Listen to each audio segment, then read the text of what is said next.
School में एक नई लड़की ने प्रवेश लिया जिसका नाम रूपा था। अध्यापिका ने कक्षा से उसका परिचय कराया। यह रूपा है, इसी कक्षा में पढ़ेगी। फिर रूपा से बोली, रूपा, तुम्हें इसी कक्षा में पढ़ना है। अब तक 1 महीने की पढ़ाई हो चुकी है। इस कक्षा की अन्य लड़कियां तुम्हें बता देंगी कि प्रत्येक विषय में कितने कितने पाठ पढ़े जा चुके हैं। कोई कठिनाई होने पर ये तुम्हारी सहायता करेंगी। रूपा बहुत सुंदर थी, वह बोलती बहुत कम थी। कक्षा की अन्य लड़कियां उससे मित्रता करना चाहती थीं, पर रूपा उनसे दूर दूर रहती थी। उन्हें लगा कि रूपा एक घमंडी लड़की है, वह किसी से बात करना पसंद नहीं करती। एक दिन स्कूल में पिकनिक पर जाने का कार्यक्रम बना। सभी को लगा कि रूपा नहीं जाएगी, परंतु पिकनिक के दिन रूपा सबसे पहले पहुंची। पिकनिक एक छोटी सी झील के किनारे थी। ऊंचे ऊंचे वृक्षों से घिरा यह स्थान पिकनिक के लिए बहुत अच्छा था। झील के चारों ओर फूलों की क्यारियां थी। पहाड़ी प्रांत होने के कारण भूमि ऊंची नीची थी और जंगली फूलों की कोई कमी नहीं थी। लड़कियों के वहां पहुंचते ही उनकी हंसी से पूरा वातावरण गूंज उठा। सभी अपने अपने लिए अच्छे से अच्छा स्थान खोजने लगीं। कुछ लड़कियां इधर उधर घूमकर प्रकृति की शोभा का आनंद लेने लगीं। रूपा आज भी अकेली घूम रही थी। वह फूलों की क्यारियों से होती हुई अंगूरों की बेल के पास जाकर बैठ गई। अचानक धप की आवाज हुई और एक चीख गूंज गई। रूपा उठकर तेजी से आवाज की ओर दौड़ी। बचाओ! बचाओ! उसने देखा कि उसकी कक्षा की एक लड़की अंजू झील में गिर पड़ी है। वास्तव में झील के उस स्थान पर पानी कम और कीचड़ अधिक था।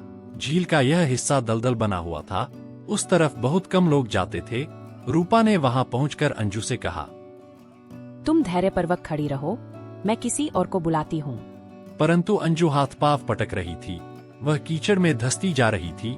रूपा ने एक क्षण कुछ सोचा और अपने थैले में से चाकू निकाला। वह पास की अंगूर की बेल को जल्दी जल्दी काटने लगी। जैसे ही बेल कटी उसने उसे जोर से अंजू की ओर फेंक दिया और चिल्लाते हुए कहा, अंजू, इसे दोनों हाथों से कसकर पकड़ लो। अंजू ने बेल पकड़ ली और रूपा ने कहा, मैं तुम्हें धीरे धीरे अपनी तरफ खींचूंगी। रूपा बेल को अपनी ओर खींचने लगी। उसके हाथ में जख्म हो गए, परंतु उसने किसी बात की परवाह नहीं की। रूपा ने हिम्मत नहीं हारी और धीरे धीरे बेल से अंजू को अपनी ओर खींचती रही। अंजू अब अपने बचने की आश खो चली थी।